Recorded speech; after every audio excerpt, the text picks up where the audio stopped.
వచనమును ఇంకొక మంచి విధానంలో దీన్ని ధ్యానించడానికి ప్రయత్నం చేద్దాం. కీర్తనల గ్రంథం 119వ అధ్యాయం 9వ వచనం నేను చదువుతున్నాను. యవనులు దేని చేత తమ నడతను శుద్ధిపరచుకొందురు, నీ వాక్యమును బట్టి దాన్ని జాగ్రత్తగా చూచుకొనుట చేతనే కదా. ప్రార్థన చేసుకుందాం. ప్రేమగల మా ప్రియమైన పరలోకపు తండ్రి, జీవం కలిగిన మా దేవ, జీవాధిపతి అయిన మా తండ్రి, ఈ యొక్క రాత్రికాల సమయంలో నాయన యవనస్తులుగా కొద్ది మంది కూడుకున్నటువంటి నాయన వీరి మధ్యలో చాలా సంవత్సరాల తర్వాత తిరిగి ప్రభువా వాక్యం చెప్పడానికి చూపించిన కృప కనికరములను బట్టి మీకు వందనాలు, స్తోత్రాలు. నాయన ఈ యొక్క జూమ్ లో చేరి వచ్చిన మీ బిడ్డలందరినీ కూడా మీరు దర్శించండి. మీ వాక్యము ప్రభువా ప్రతి ఒక్కరికి కూడా నాయన మంచి వెలిగింపును మాకు అనుగ్రహించండి. ఈ యొక్క సమయంలో నాయన ఈ యొక్క వాక్యం యొక్క లేఖనాల యొక్క గొప్పతనాన్ని మేము ధ్యానిస్తూ ఉండగా మీరు మాతో మాట్లాడండి. మీరు మమ్మల్ని వ్యక్తిగతంగా దర్శించండి. మీరే మాకు సహాయం చేయండి. వందనాలు, స్తోత్రాలు చెల్లిస్తూ యేసుక్రీస్తు ప్రభు వారి శ్రేష్టమైన నామంలో అడిగి స్తుతించి బ్రతిమలాడి వేడుకుంటున్నాం మా పరమ తండ్రి, ఆమేన్. ఒక సమయంలో మనము ఈ మాటను ధ్యానిస్తూ యవనస్తుల జీవితములో దేవుని యొక్క వాక్యం యొక్క ప్రాధాన్యతను మనము ధ్యానిద్దాం. యవనస్తుల యొక్క జీవితంలో దేవుని వాక్యం యొక్క ప్రాధాన్యత. మొట్టమొదట మనం ఏం ఆలోచిస్తా వచ్చామంటే, నీ వాక్యము వలన ఎవరైతే సరిచేయబడతారు, చక్క చేయబడతారు. ఎందుకంటే మనం చదివినటువంటి మాటలో యవనులు దేని చేత తమ నడతను శుద్ధిపరచుకుంటారు అనే మాట గమనిస్తే, దేని చేత అని అంటే కింద లైన్ లో చెప్తా ఉంది, నీ వాక్యమును బట్టి దానిని జాగ్రత్తగా చూచుకొనుట చేతనే కదా అనేటటువంటి మాట చెప్పబడతా ఉంది. ఈ లోకంలో వాక్యమును జాగ్రత్తగా చూచుకొనుట చేత మనము మన మార్గములు సరిచేయబడతాయి, చక్క చేయబడతాయి. దాంట్లో భాగంగా మనం ఒక డిఫరెంట్ యాంగిల్లో ఆలోచిద్దాము. పేతురుకు రాసినటువంటి పత్రిక 2వ అధ్యాయము 9వ వచనము అందరికీ తెలిసినటువంటి భాగము, అందరికి మెమరైజ్ అయినటువంటి భాగము. నేను కూడా దీన్ని చాలా సార్లు చదివాను. ఒక్కసారి ఆలోచన చేయండి. ఏమంటదనంటే, అయితే మీరు చీకటిలో నుండి ఆశ్చర్యకరమైన తన వెలుగులోనికి మిమ్మల్ని పిలిచిన వాని గుణాతిశయములను ప్రచురం చేయు నిమిత్తము ఏర్పరచబడిన వంశము, రాజులైన యాజక సమూహముగాను, పరిశుద్ధ జనమును, దేవుని సొత్తు అయినటువంటి ప్రజలై ఉన్నారు. చేరి వచ్చినటువంటి మనమందరము కూడా ఒకప్పుడు లోకంలో పాపంలో శాపంలో ఉన్నటువంటి వారము. అయితే మనమందరము కూడా రాజులైన యాజక సమూహముగా ఉండడానికి, దేవుని సొత్తు అయినటువంటి ప్రజలుగా ఉండడానికి దేవుడు మనలను చీకటిలో నుండి ఆశ్చర్యకరమైనటువంటి తన వెలుగులోనికి మనలను నడిపించాడు. కాబట్టి ఈ వెలుగులోకి నడిపించినటువంటి దేవుడు ఏం జ్ఞాపకం చేస్తున్నాడంటే, మీరు రాజులుగా పిలువబడి ఉన్నారు అని అంటున్నారు. రాజులుగా గనక మనము పిలువబడితే, యాజకులుగా మనం గనక పిలువబడితే, రాజులకున్నటువంటి నియమం ఏంటంటే, రాజులకున్నటువంటి విధానం ఏంటంటే, మనం బైబిల్లో నుంచి చూద్దాం. బైబిల్ చరిత్రలో సుమారుగా 42 మంది రాజులుంటే వాళ్ళలో 9 మంది మాత్రమే మంచి రాజులుగా ఉన్నారు. 33 మంది రాజులు దాదాపుగా చెడ్డ రాజులుగా ఉన్నారు. మరి వీళ్ళు మంచి రాజులు, వాళ్ళు చెడ్డ రాజులు అని దేన్ని బట్టి మనం కొలత చేసి చూడగలము? ఈ రోజు ప్రతిదానికి కూడా ఒక కొలమానం ఉంది. కానీ ఈ రాజులను దేన్ని బట్టి కొలిచి చూడగలము? వారు మంచి రాజులని, చెడ్డ రాజులని. దేన్ని బట్టి అనంటే వాక్యమును బట్టి మాత్రమే. ఎందుకోసం అనంటే, అనేక సార్లు మీకు అందరికీ కూడా తెలుసు, చాలా లేఖన భాగాలు ఉన్నాయి. యోహాను 5:39 జ్ఞాపకం చేస్తుంది, లేఖనములో నిత్య జీవము కలదని తలంచుచు వాటిని పరిశోధించి చదవండి, అవే నన్ను గురించి సాక్ష్యం ఇస్తాయి అని అంటారు. కాబట్టి మనిషి జీవితములో ఏమన్నా మెజర్మెంట్, కొలమానము చేయడానికి ఏమన్నా ఉందనంటే అది వాక్యమే.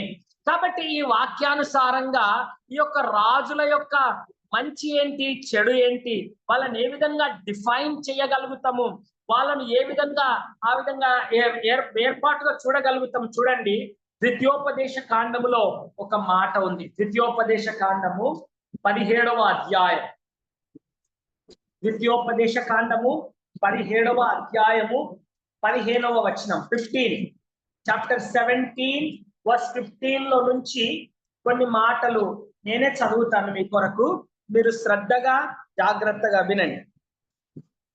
నీ సహోదరులలోనే ఒకరిని నీ మీద రాజుగా నియమించుకొనవలెను, నీ సహోదరుడు కాని అన్యుడు నీ మీద నియమించకూడదు. మొట్టమొదటి సంగతి ఏంటంటే బైబిల్ జ్ఞాపకం చేస్తుందనంటే, మీరెవరైనా ఒకవేళ రాజులను నియమించే పరిస్థితి వస్తే వాళ్ళు ఎవరై ఉండాలంటే నీ సహోదరులలో ఒకడై ఉండాలి. అంటే ఏంటి? విశ్వాసులలో ఒకడై ఉండాలి. నాయకుడైనటువంటి వాడు, రాజు అయినటువంటి వాడు, ఏర్పాటు చేయబడినటువంటి వారిలో ఒకరై ఉండాలి. తర్వాత ఏమంటుందనంటే, అతడు గుర్రములను విస్తారముగా సంపాదించుకొనవలదు, తాను గుర్రములను హెచ్చుగా సంపాదించుకొనుటకు గాని జనులను ఐగుప్తుకు తిరుగు వెళ్ళనీయకూడదు. ఎలయనగా యెహోవా ఇక మీదట మీరు ఈ త్రోవన వెళ్ళకూడదని మీతో చెప్పెను. తన హృదయము తొలగిపోకుండా అతడు అనేక స్త్రీలను వివాహము చేసుకొనకూడదు. వెండి బంగారములను అతడు తన కొరకు బహుగా విస్తరించుకొనకూడదు. మరియు అతడు రాజ్య సింహాసనమందు ఆసీనుడైన తర్వాత లేవీయులైన యాజకుల స్వాధీనములోనున్న గ్రంథమును చూచి ఆ ధర్మశాస్త్రమును ఒక ప్రతిని తన కొరకు రాసుకొనవలెను. ఇంతవరకు చూసినటువంటి లేఖన భాగముల యొక్క విషయం ఏమి జ్ఞాపకం చేస్తుందంటే 3 సంగతులను మనకు తెలియపరుస్తా ఉంది. మొట్టమొదటిది ఏంటంటే, గుర్రాములను సంపాదించుకొనుటకు వాళ్ళు ప్రాధాన్యత ఇవ్వకూడదు. రెండవది ఏంటంటే, వెండి బంగారములను సంపాదించుకొనుటకు ప్రాధాన్యత ఇవ్వకూడదు. మూడవది ఏంటంటే, తమ కొరకు స్త్రీలను సంపాదించుకొనుటకు కూడా వారు ప్రాధాన్యత ఇవ్వకూడదు. ఈ 3 ప్రాధాన్యతలు ఇవ్వకూడదు. రెండవది ముఖ్యమైనటువంటి సంగతి ఏంటంటే, వారు దేవుణ్ణి ఎరిగినటువంటి వారై ఉండాలి. వారు నీ సహోదరులలో ఒకడైనటువంటి వాడై ఉండాలి. కాబట్టి దేవుని బిడ్డలారా, యవనస్తులమైనటువంటి మనలను దేవుడు ఎందుకు ఏర్పరచుకున్నాడంటే, ఈ లోకములో ఆయన యందు భయభక్తులు కలిగిన రాజులుగా ఉండడానికి, ఈ లోకములో గుర్రాలను సంపాదించుకొని ఐగుప్తుకు తిరిగి వెళ్ళిపోకుండా చూసుకోవాలి. ఎందుకంటే గుర్రాలను సంపాదించుకునే వేటలో మనుషులైనటువంటి వారు ఏమైపోతారు అని అంటే, ఐగుప్తుకు దిగజారిపోయేటటువంటి పరిస్థితి ఉంటది. ఐగుప్తు అనేటటువంటిది లోకానికి లేదా పాపానికి సాదృశ్యమైనటువంటిది గనక అట్లాంటి పరిస్థితి రాకుండానట్లుగా మన యొక్క దృష్టి, మన యొక్క ఆలోచన ఎట్టి పరిస్థితిలో కూడా గుర్రములను, దాని బలమును, దాని యొక్క శ్రేష్టతను సంపాదించుకోవడానికి ప్రాధాన్యత ఇవ్వకూడదు. తర్వాత ఏమంటుందంటే, జనులు తిరిగి ఐగుప్తునకు వెళ్ళనీయకూడదు. అది దేవుడు నియమించినటువంటి నియమము. ఎందుకనగా ఇది దేవుని యొక్క నియమము, దేవుడే ఏర్పాటు చేశాడు. ఇక్కడ మాట చెప్పబడతా ఉంది. ఇక్కడ చూడండి, ఆ మాట ఎక్కడ ఉందనంటే, ఎట్టి పరిస్థితుల్లో 16వ వచనంలో చివరిలో ఉంటుంది, జనులు ఐగుప్తునకు తిరిగి వెళ్ళనీయకూడదు. ఏలయనగా యెహోవా ఇక మీదట మీరు ఈ త్రోవన వెళ్ళకూడదని మీతో చెప్పెను. ప్రేమ కలిగినటువంటి దేవుడు ఎప్పుడైతే వారిని ఐగుప్తులో నుంచి విమోచించాడో, ఇక మీదట మీరు ఆ మార్గంలో వెళ్ళకూడదు అని జ్ఞాపకం చేస్తా ఉంది. మనం ఏ మార్గము నుంచి అయితే విడిచిపెట్టి దైవికమైనటువంటి మార్గంలోకి వచ్చామో, ఈ మార్గంలో నుంచి ఎట్టి పరిస్థితుల్లో కూడా తిరిగి మనము పూర్వము కల్పించినటువంటి మార్గములోకి వెళ్ళకూడదు. చాలా సార్లు శ్రీకాకుళంలో కానీ అనేకమైనటువంటి ప్రదేశాలలో కానీ మనం చూస్తున్నటువంటి ప్రస్తుత పరిస్థితులు ఏంటంటే, ఏ మనుషులైతే యేసు ప్రభు నామంలో రక్షింపబడ్డారో వారందరూ కూడా వారిలో ఆత్మీయమైన సామర్థ్యము లేకనో, దేవుణ్ణి ఎరుగుటలో బలహీనమైపోయో, దేవుణ్ణి గ్రహించుటలో, దేవునితో నడిచిన అనుభవాలు తక్కువైపోయో మనకు తెలియదు. కానీ దాదాపుగా వారు ఐగుప్తులోనే, మరలా ఆ పాత మార్గములోనే వెళ్ళిపోతున్నటువంటి సందర్భాలను మనము చూస్తూ ఉన్నాం. కాబట్టి మన జీవితంలో చేరి వచ్చినటువంటి యవనస్తులైనా పెద్దవారైనా చాలా శ్రేష్టమైనటువంటి సంగతి ఏంటంటే, ఎట్టి పరిస్థితిలో మనం వచ్చినటువంటి ఆ పాత మార్గంలోకి మరలా మనము తిరిగి వెళ్ళిపోకూడదు. అందుకే గలతీయులకు రాసిన పత్రికలో కూడా ఆ మాట రాయబడి ఉంటది. నేను చదువుతాను మీ కొరకు. గలతీయులకు రాసినటువంటి పత్రికలో 5వ అధ్యాయములో అంటాడు, ఈ స్వాతంత్రము అనుగ్రహించు క్రీస్తు మనలను స్వతంత్రులుగా చేసి ఉన్నాడు. కాబట్టి మీరు స్థిరముగా నిలిచి మరలా దాస్యం అనే కాడి క్రింద చిక్కుకొనకుడి. మరలా దాస్యం అనే కాడి క్రింద, ఐగుప్తులో ఏదైతే దాసత్వములో ఉన్నారో ఒకప్పుడు ఇశ్రాయేలీయులు, మరలా ఆ దాస్యం అనేటటువంటి మార్గములో గాని, ఆ దాస్యం అనే కాడి క్రిందికి గాని ఎట్టి పరిస్థితిలో మనము దిగజారిపోకుండానట్లుగా మనలను మనము సిద్ధపరచుకోవాలి.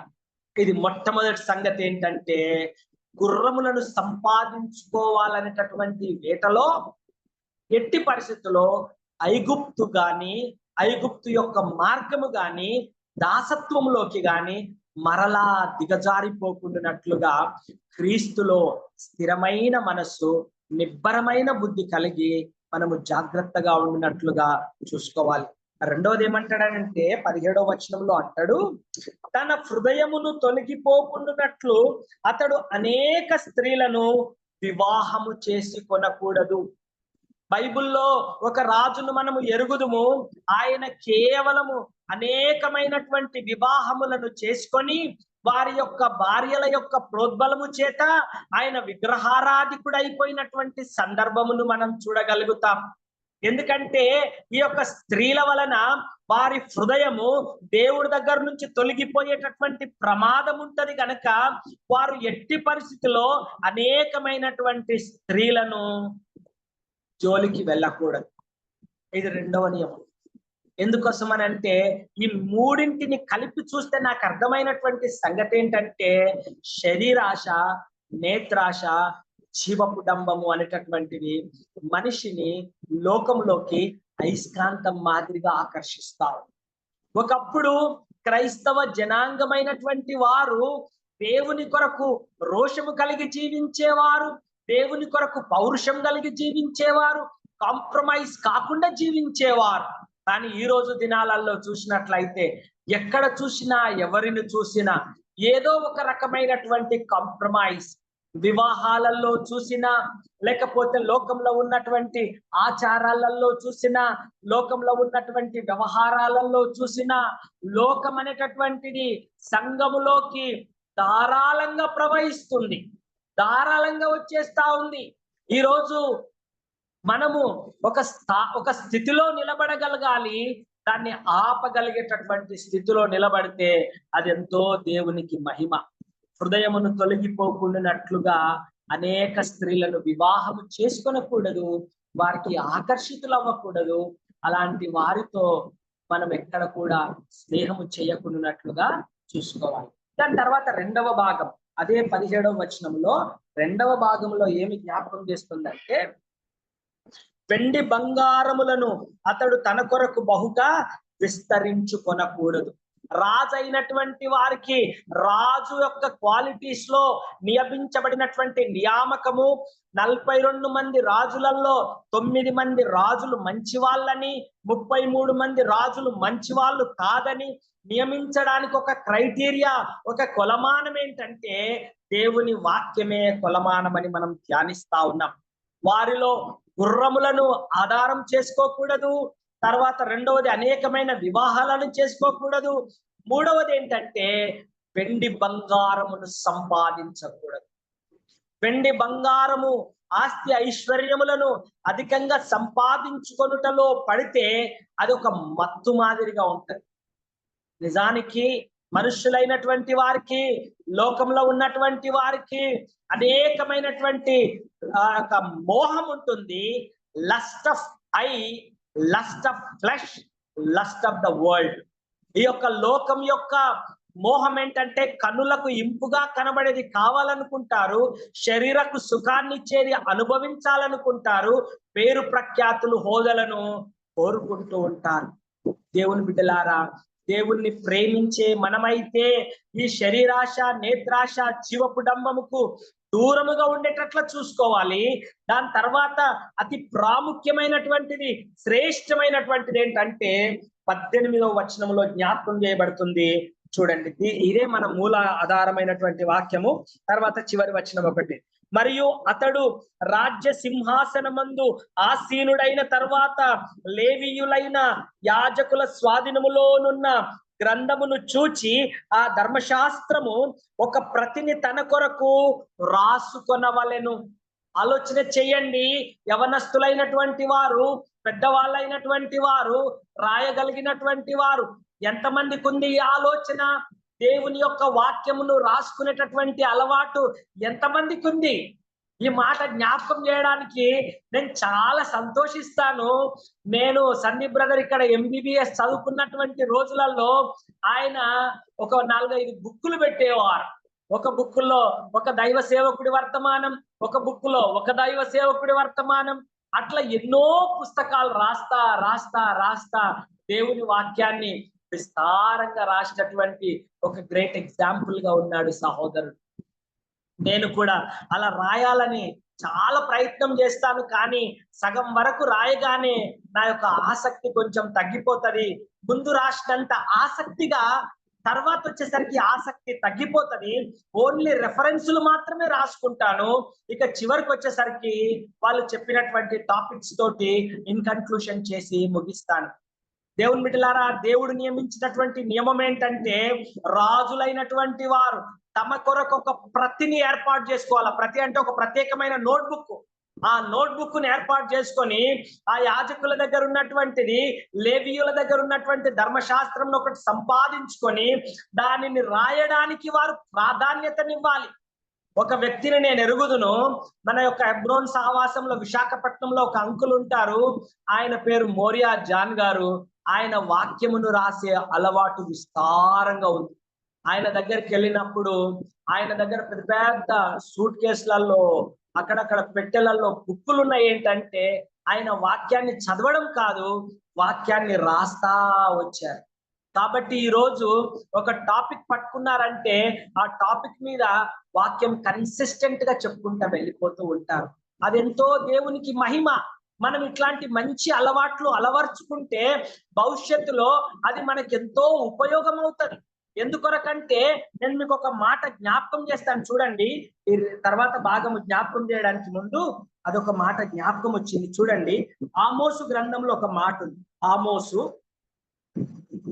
ఆమోసు గ్రంథం 8వ అధ్యాయం 11వ వచనములో ఈ మాట బాగా అర్థం చేసుకోండి.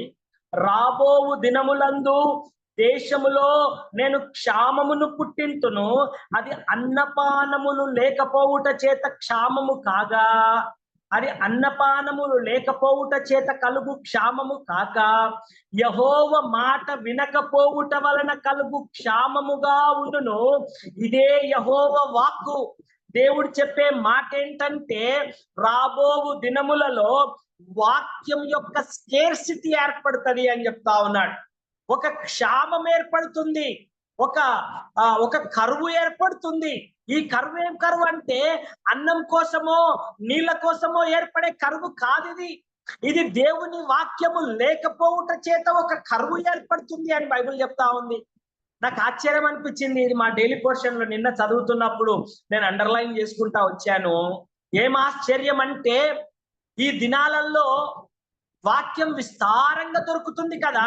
యూట్యూబ్లలో దొరుకుతుంది, కామెంటరీలలో దొరుకుతున్నది, ఎక్కడ చూసిన వాక్యం ధారాళంగా దొరుకుతుంది అని అనుకుంటున్నాము. కానీ వాక్యమును వాక్యంగా నేర్చుకునే రోజులు పోయినాయి.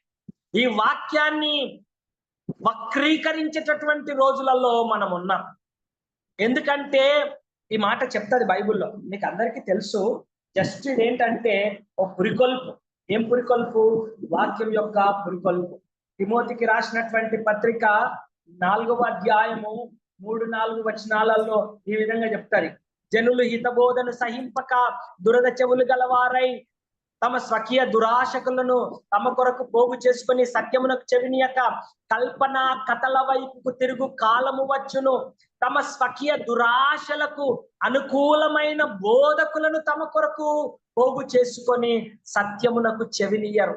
ఇది కాదా వాక్యం యొక్క క్షామం అంటే? ఇది కాదా వాక్యం యొక్క స్కేర్సిటీ అంటే? ఎందుకోసమనంటే వారు సత్యమునకు చెవినివ్వరు, వారు సత్యమును వినడానికి ఇష్టపడరు, వారు సత్యము చెప్పుతున్నప్పుడు లోబడరు, సత్యమును ఆచరించడానికి కూడా ఇష్టపడరు. సత్యం అంటే ఏదో కాదు, యేసుక్రీస్తు ప్రభువే సత్యం. యేసుక్రీస్తు ప్రభువు లేని వాక్యము ఇంకేముంటది? సత్యము లేనటువంటి వాక్యం ఇంకేముంటది? అదే మనుష్యులు కల్పించినటువంటి పద్ధతులు. అవేంటంటే కాకమ్మ కథలు. అవే మనుష్యులకు ఇంపుగా ఉంటాయి. అవే వాక్యంలో వింటున్నప్పుడు నవ్వు లేదే అని బాధపడతా ఉంటారు కొంతమంది, జోక్ లేదే అని బాధపడుతుంటారు కొంతమంది. బైబిల్ చెప్తుంది ఇర్మియా గ్రంథములో, కత్తి దూసువాడు, రక్తము వల్చకుండా కత్తి దూసువాడు శాపగ్రస్తులని జ్ఞాపకం చేయబడుతుంది. వాక్యం వస్తుందంటే మన హృదయములో ఏం జరగాల అంటే అదొక కార్యము జరగాల. వాక్యం అనేటటువంటిది ఎంటర్టైన్మెంట్ ప్రోగ్రాం కాదు. వాక్యం వినుట అనేటటువంటిది యవనస్తులు వారి నడత శుద్ధి చేసుకోవడానికి, యవనస్తులు వారి ప్రవర్తన మంచి చేసుకోవడానికి, పెద్దవాళ్ళైనటువంటి వారు వారి జీవన గమనములో వాక్యానుసారంగా ఉన్నారా లేదా అని సరిచేసుకోవడానికి ఇది ఒక కొలమానమే తప్ప this is not an entertainment. కాబట్టి మనము జ్ఞాపకం చేసుకోవాలా, దేవుని వాక్యమును రాసుకునేటటువంటి అలవాటును అలవర్చుకోవాలా. మనము రాజులము, దేవుడు ఏర్పరచుకున్నటువంటి రాజులం, యాజకులము, ఆయన కొరకు నియమించబడినటువంటి యాజకులము. మనము దేవుని సొత్తైనటువంటి ప్రజలము, ఆయన రక్తము చేత కొనబడినటువంటి వారం. ఇప్పుడు జీవించే జీవితం ఎవరి కొరకు జీవించాలంటే ఆయన కొరకు మాత్రమే జీవించాలా. గవర్నమెంట్ ఎంప్లాయీస్ ఏదో కొద్ది జీతం ఇస్తున్నారు కాబట్టి వాళ్ళు 8 గంటలు నమ్మకంగా పని చేస్తారు, మంచిదే. కానీ మనలను దేవుడు ఏర్పరచుకున్నాడు, కనీసము ఒక 2 గంటలు దేవుడి కొరకు కేటాయిస్తామా? మన యొక్క అనుదిన జీవితంలో ఒక 2-3 గంటలు దేవుడి కొరకు కేటాయిస్తామా మన అనుదిన జీవితంలో? కాబట్టి జ్ఞాపకం పెట్టుకోవాలా, దేవుడు ఏర్పరచుకున్న ఏర్పాటును బట్టి, దేవుడు నియమించినటువంటి నియమమును బట్టి మనకు కుడికి గాని ఎడమకు గాని తొలగకుండానట్లుగా జాగ్రత్తగా నిదానించి చూడాలి. తర్వాత భాగం చూడండి. తర్వాత భాగం జ్ఞాపకం చేస్తుంది ద్వితీయోపదేశ కాండమే 17వ అధ్యాయమే 17 చాప్టర్ 19 నుంచి చదువుతున్నాను. అది అతని యొద్ద ఉండవలెను, ఏది రాసుకున్నటువంటి ప్రతులు ఆయన యొద్ద ఉండవలెను, తన రాజ్యమందు తనను తన కుమారులను ఇశ్రాయేలీయుల మధ్య దీర్ఘాయుష్మంతులగుటకై. అంటే ఏంటంటే రాసుకున్నటువంటి ప్రతులు, పొందుపరుచుకున్నటువంటి దేవుని యొక్క వాక్యము రాసుకున్నటువంటి సంగతులను తన పిల్లలకి ఇవ్వాల. ఎందుకోసమనంటే వారు దీర్ఘాయుష్మంతులగునట్లుగా. ఈ రోజు తల్లిదండ్రులైనటువంటి వారమైనటువంటి మనము మన పిల్లలకు ఆస్తిని కూడబెట్టాలనుకుంటాము, మన పిల్లలకు డబ్బులు కూడబెట్టాలనుకుంటాము, వారు క్షేమంగా సుఖంగా సౌకర్యంగా బ్రతకాలని కోరుకుంటాము. కానీ వారికి దేవుని వాక్యమును అందించే సందర్భాలెన్ని, వారు వాక్యములో క్షేమాభివృద్ధి పొందాలని ఎదురు చూసే సందర్భాలెన్ని మన జీవితంలో? దేవుని బిడ్డలారా, దేవుని వాక్యం చెప్తున్నటువంటి మాట ఏంటంటే, మీరు ఆయన కొరకు రాసుకున్నటువంటి ఈ వాక్యమును మీరు భద్రపరిచినట్లయితే, అది మీ పిల్లలు కనుక చదువుకున్నట్లయితే వారు దీర్ఘాయుష్మంతులు అవుతారు, వారు చదువుకొని కూడా క్షేమాభివృద్ధి పొందుతారు అనే వాక్యము జ్ఞాపకం చేస్తా ఉంది.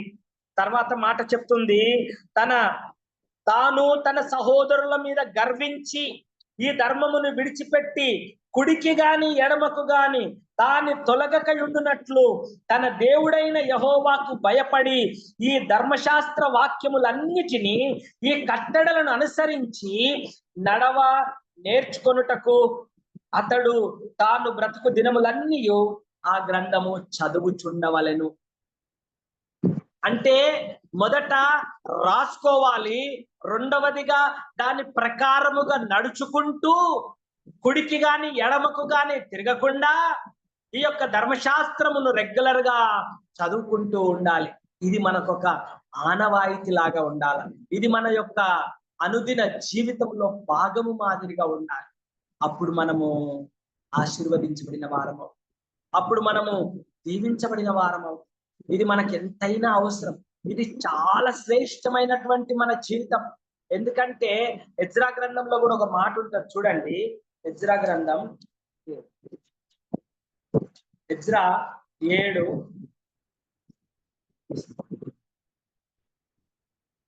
7:10-11 ఈ మాట రాయబడి ఉంటుంది. ఆ మాట చాలా శ్రేష్టమైన మాట. ఎజ్రా గ్రంథం 7:10-11 ఇలా చెప్తా ఉంది. ఇక్కడ ఏదైతే రాజులకు నియమించిన నియమం ఉందో ఇక్కడ ప్రవక్త కూడా అదే మాట చెప్తా ఉన్నాడు. ఏమనంటే, ఎజ్రా యెహోవా ధర్మశాస్త్రమును పరిశోధించి దాని చొప్పున నడుచుకొనుటకును ఇశ్రాయేలీలకు దాని కట్టడలను విధులను నేర్చుటకును దృఢ నిశ్చయము చేసుకొనెను. ఎజ్రా చేసినటువంటి ఒక నియమం ఏంటంటే, యెహోవా ధర్మశాస్త్రమును శ్రద్ధగా పరిశోధించి చదువుతా ఉన్నాడు. చదివినటువంటి వాక్యమును దాని ప్రకారముగా నడుచుకుంటూ ఉన్నాడు. నడుచుకున్న తర్వాత దాని విధులను కట్టడలను ఇశ్రాయేలీలకు బోధించుటకు దృఢ నిశ్చయము చేసుకున్నాడు. Application is very important than the supplication. మనము ముందుగాల, అందుకే ఇంకో మాట ఉంటుంది మొదటి 4:16 కూడా ఏముంటది అని అంటే, అది మంచి మాట ఉంటది. నాకు అది గుర్తురాకొచ్చింది, చూసుకోను. వాక్యమును గురించి కానీ బోధన గురించి కానీ జాగ్రత్తగా నిలకడగా నీ బోధన గురించి జాగ్రత్త కలిగి ఉండము, నిన్ను గురించి నీ బోధన గురించి జాగ్రత్తగా నిలకడగా వాటి యందు ఉన్న ఎడల నిన్నును నీ బోధ విని వారిని రక్షించుకుంటావు. అంటే ఉద్దేశం ఏంటంటే, వాక్యం ప్రకారముగా జీవిస్తూ వాక్యాన్ని బోధించాలని జ్ఞాపకం చేస్తా ఉంది. కాబట్టి యవనస్తులమైనటువంటి వారు, క్రైస్తవులైనటువంటి వారు ఎవరైనా సరే అందరికీ చెప్పబడుతున్నటువంటి మాట ఏంటంటే, మన సాక్ష్యం బాగుంటే మన ద్వారా సువార్త వేరే వాళ్ళకు సులువుగా అందుతుంది. మన సాక్ష్యమే బాగలేకపోతే మనం ఎవరికి సువార్త చెప్తే ఎవరు మన మాట వింటారు? ముందు నీ కుటుంబ సభ్యులకు చెప్పుకోండి అంటారు, ముందు మీ పిల్లలకు చెప్పుకోండి అంటారు.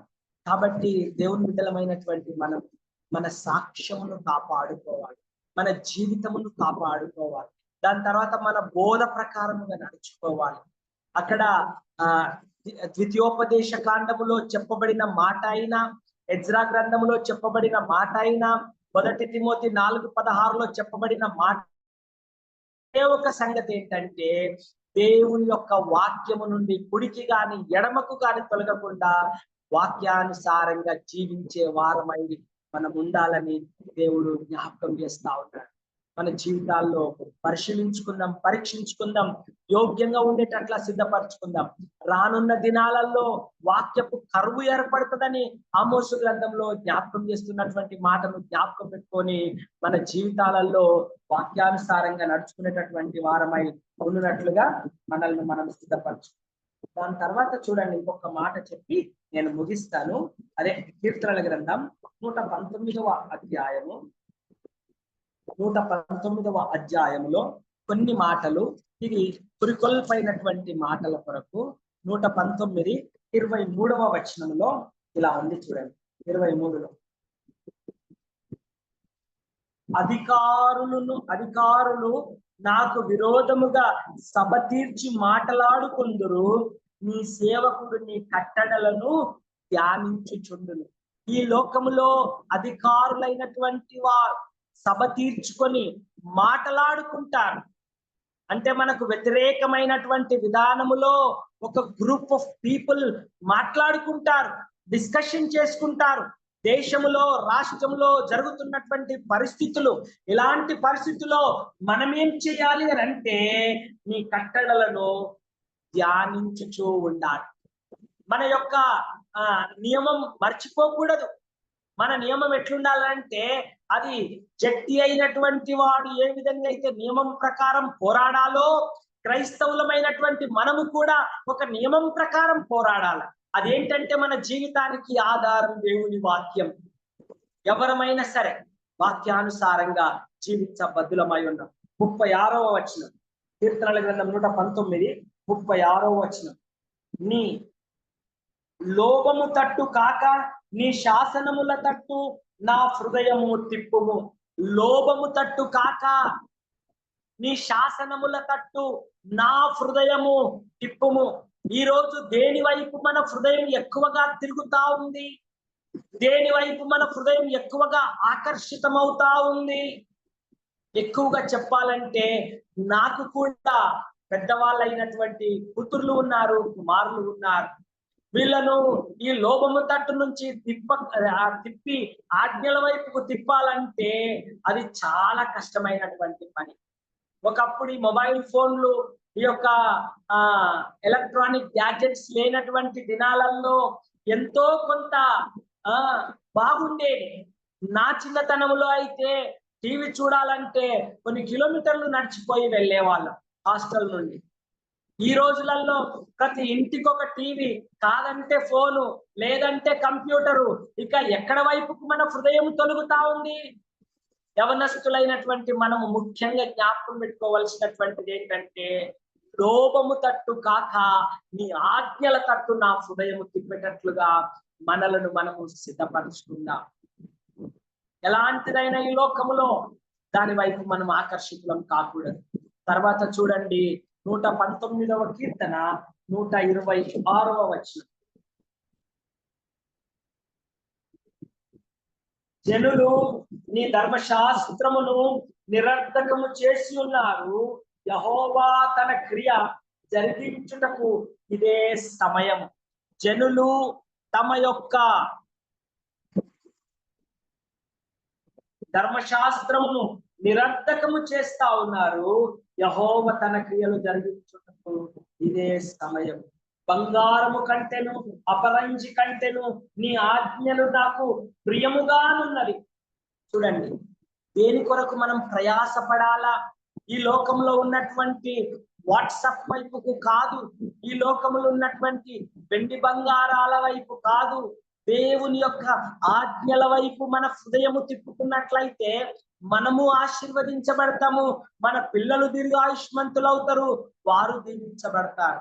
ఈ లోకంలో మనకున్నటువంటి నియమం ఒక్కటే ఏంటంటే, అది వాక్యానుసారంగా ఈ లోకంలో మంచి పోరాటం పోరాడటమే.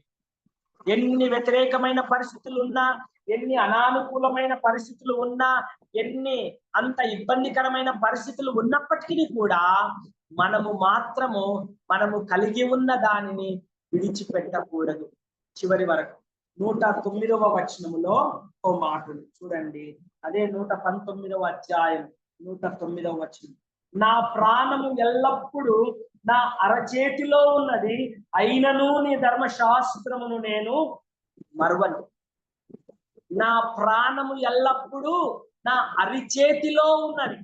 ఒక్కసారి ఆలోచించండి, మన యొక్క ప్రాణము మన అరిచేతిలో ఉన్నదంటే ఏమున్నది? ఈ రోజు మనుషుల చేతులలో, అరిచేతులలో ఎవరిని కదపండి, ఎవరిని చూడండి, ఏ రైల్వే స్టేషన్ లో చూడండి, ఏ బస్ స్టేషన్ లో చూడండి, ఏ షాప్లలో చూడండి, ఏ రెస్టారెంట్ లో చూడండి, అరిచేతిలో ఫోన్ లేనటువంటి మనుషులు భూమి మీద ఎవరున్నారు?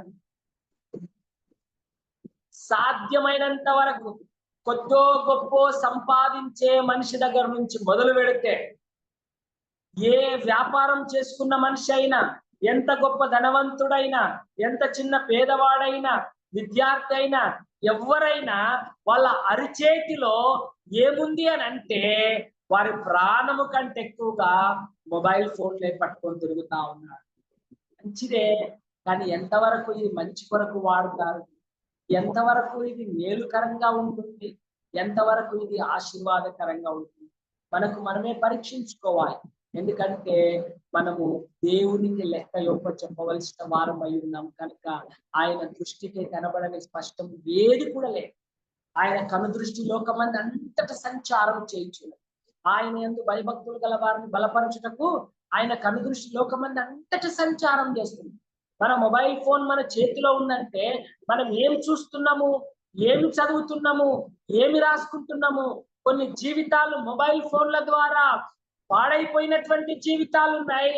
కొన్ని జీవితాలు మొబైల్ ఫోన్ల ద్వారా బాగుపడిన జీవితాలు ఉన్నాయి. కానీ పాడైపోయిన జీవితాలైతే 90% బాగుపడిన జీవితాలు ఏదో 4-5% ఉంటాయి. కాబట్టి దేవుని బిడ్డలారా, మన అరిచేతిలో ఏముండాలనంటే వాక్యం చెప్తా ఉంది, నా ప్రాణము ఎల్లప్పుడూ నా అరిచేతిలో ఉన్నది, అయినను నీ ధర్మశాస్త్రము నేను. ఇప్పుడు నీ వాక్యమును వాక్యమును విడవకూడదు. వాక్యముకు కుడికి గాని ఎడమకు గాని విడవకూడదు. తర్వాత చూడండి 176వ వచనం, 119, 176. తప్పిపోయిన గొర్రెల వలె నేను త్రోవ విడిచి తిరిగి తిని నీ సేవకుని వెతికి పట్టుకొనుము, ఎందుకనగా నేను నీ ఆజ్ఞలను మరచువాడను కాను. తప్పిపోయిన గొర్రె వలె నేను త్రోవ విడిచి తిరిగి తిని. మన మొబైల్ ఫోన్ పట్టుకొని మనం బ్రౌజింగ్ చేయడము ఆరంభిస్తే మనము ఏం చూడాలనుకుంటామో, ఏమి చూస్తామో, ఎక్కడ ఎండప్ అవుతుందో, ఎక్కడ ముగించబడుతుందో అది మనకే తెలియదు. ఆరంభిస్తాం ఏదో ఒక వాక్యం చూద్దామని, తర్వాత ఒక కామెడీ చూస్తాం, తర్వాత ఇంకొక సీన్ చూస్తాం, తర్వాత ఇంకొకటి చూస్తాం, తర్వాత దేశం చూస్తాం, తర్వాత రాష్ట్రం చూస్తాం, తర్వాత ప్రపంచం చూస్తాం, ఎక్కడెక్కడికో వెళ్ళిపోతాము.